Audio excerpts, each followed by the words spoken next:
عزیز طلبہ السلام علیکم۔ گوگل کلاس روم کے لیکچرز کے ساتھ ایک بار پھر آپ سب کو خوش آمدید۔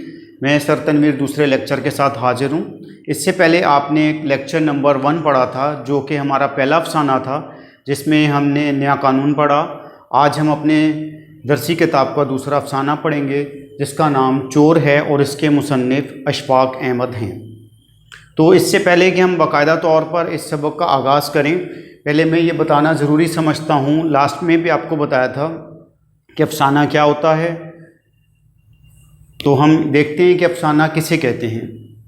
کوئی بھی ایسی کہانی جو فرضی ہو، مختصر ہو، حالات و واقعات سے قریب تر ہو، تعلق رکھتی ہو، وہ افسانہ کہلائے گی۔ اس کے لیے انگریزی میں ورڈ شارٹ اسٹوری استعمال ہوا ہے۔ وہ کہانی جو ایک ہی نشست میں مکمل ہو جائے، یعنی 1 سے 1.5 گھنٹے میں پڑھی جا سکے، وہ افسانہ کہلائے گی۔ فنی اعتبار سے اس میں چند کردار ہوتے ہیں، موضوعات نہیں ہوتے بلکہ ایک ہی موضوع رہتا ہے۔ جیسا کہ پچھلے لیکچر میں آپ نے دیکھا، منگو کوچوان اس کا موضوع تھا اور پوری کہانی تانگے والے کے گرد گھومتی ہے۔ تو اس افسانے میں جو چور ہے اس کے گرد پوری کہانی گھومے گی اور موضوع ایک ہی ہوگا۔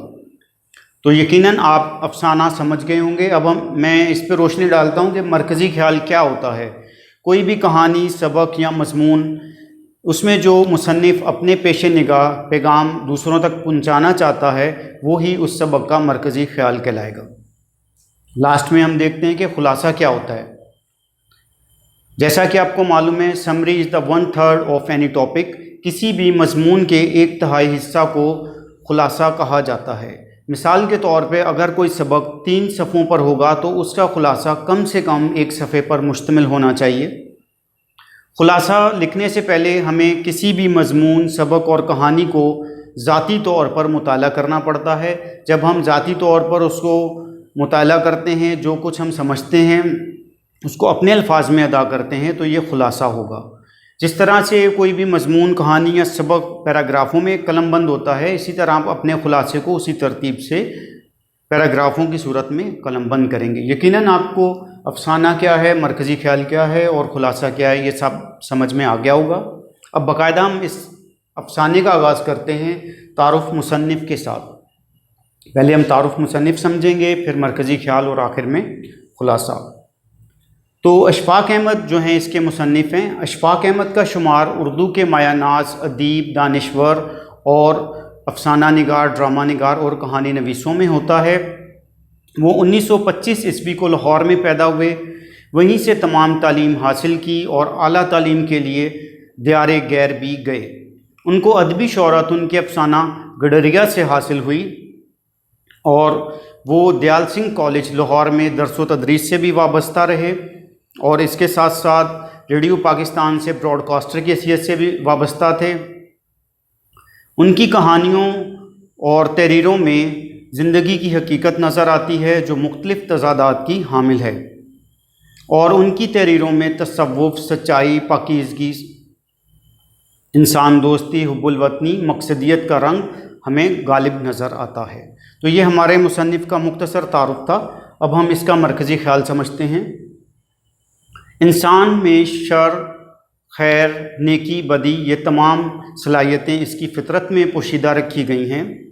کوئی بھی شخص نہ تو اچھے کام کر سکتا ہے نہ برے کر سکتا ہے، بلکہ اس کی ذات میں یہ دونوں ہی لازم ہوتے ہیں اور موجود ہوتے ہیں۔ تو اس کہانی کے اندر بھی جو ہے ہمیں یہ بتایا گیا ہے کہ انسان میں اللہ تعالیٰ نے ضمیر رکھا ہے جو بد اعمال پر اس کی سرزش کرتا ہے اور نیک اعمال پر اسے اکساتا ہے۔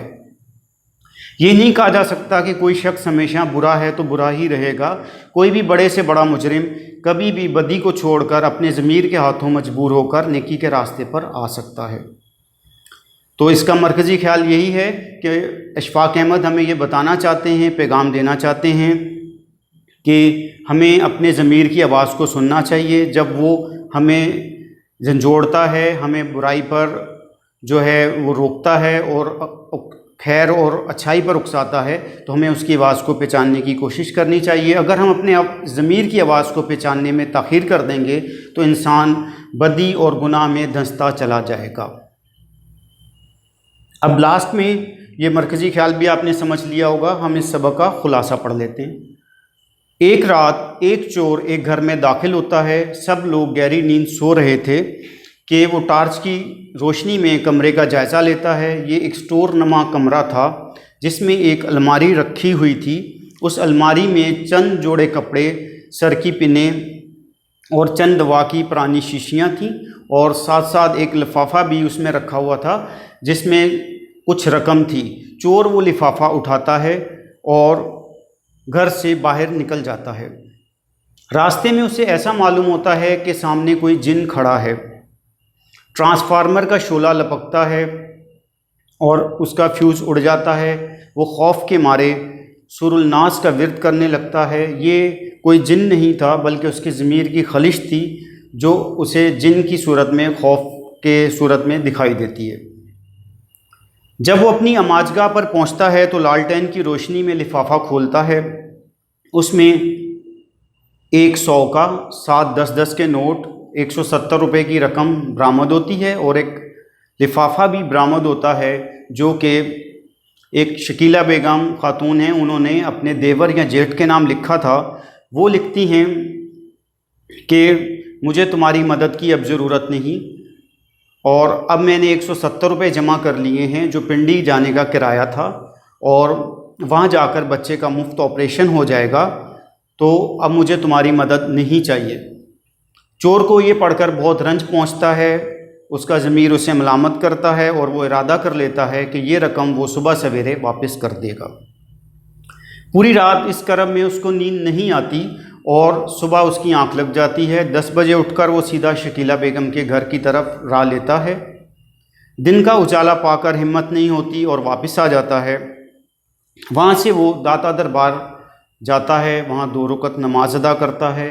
پھر ایک دوست کے گھر جاتا ہے، اس سے 2 روپے ادھار لیتا ہے. 8 آنے کا وہ کھانا کھاتا ہے. 1 روپیہ جوئے میں ہار جاتا ہے، اور 8 آنے جو بچتے ہیں اسے فقیر کو خیرات کر دیتا ہے. فقیر کو خیرات کر دیتا ہے. اب شام ہو جاتی ہے. وہاں سے وہ سیدھا اپنے گھر جاتا ہے اور شکیلہ بیگم کے گھر کی طرف دوبارہ اس کا ضمیر اسے ملامت کرتا ہے، روانہ ہوتا ہے. لیکن رات کا اندھیرا بڑھ جانے کی صورت میں پھر ارادہ ترک کرتا ہے اور واپس لوٹ آتا ہے. یہ اس کی دوسری کوشش تھی. اب آخر کار وہ صبح سویرے شکیلہ بیگم کے گھر پہنچ جاتا ہے. اس کے پستہ کامت شور سے اس کی دروازے پر ملاقات ہوتی ہے، اور کسی اور صاحب سے ملنے کا بہانہ کر کے وہ واپس لوٹ آتا ہے. ہمت نہیں ہوتی کہ بات کر سکے. تو اس طرح وہ 3 دفعہ اپنے ضمیر سے 3 دن تک بار بار اپنے ضمیر سے لڑتا رہتا ہے اور تینوں کوششوں میں ناکام ہو جاتا ہے. آخر کار وہ اس چوری کو بلانے کے لیے ٹرانزسٹر یعنی ریڈیو چوری کرتا ہے. اس کو بیچ کر کچھ روز تک اپنا خرچ چلاتا ہے، اور پھر لاہور سے قصور چلاتا ہے. وہاں آ کر اسے بلے شاہ کے دربار پر بہت ہی آرام و سکون ملتا ہے. لیکن یہاں پر بھی اس کا ضمیر اس کا تعاقب کرتا ہے. یہ چوری اس کے لیے عذاب بن جاتی ہے اور اس کا ضمیر اس کا پیچھا نہیں چھوڑتا ہے. قصور سے 1 ہفتہ گزارنے کے بعد وہ واپس لاہور آ جاتا ہے. اسٹیشن پر پہنچتے ہی وہ سیدھا شکیلہ بیگم کے گھر کی راہ لیتا ہے. جب گھر کے تھوڑا قریب پہنچتا ہے تو کچھ لوگ بچے کا جنازہ لے کر باہر نکل رہے تھے کہ اچانک ایک شخص کہتا ہے چور نے رقم چرا لی، بچے کو پنڈی نہ لے جا سکی، اور آخر کار بچہ اپنے خالق حقیقی سے جا ملا. یہ سنتے ہی چور تیورا کر زمین پر گر پڑتا ہے.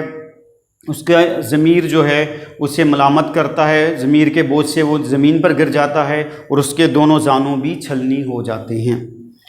یہ منظر شکیلہ بیگم کا شوہر اپنی محبت بری نگاہوں سے دیکھ رہا تھا. وہ اسے اٹھا کر کھڑا کرتا ہے.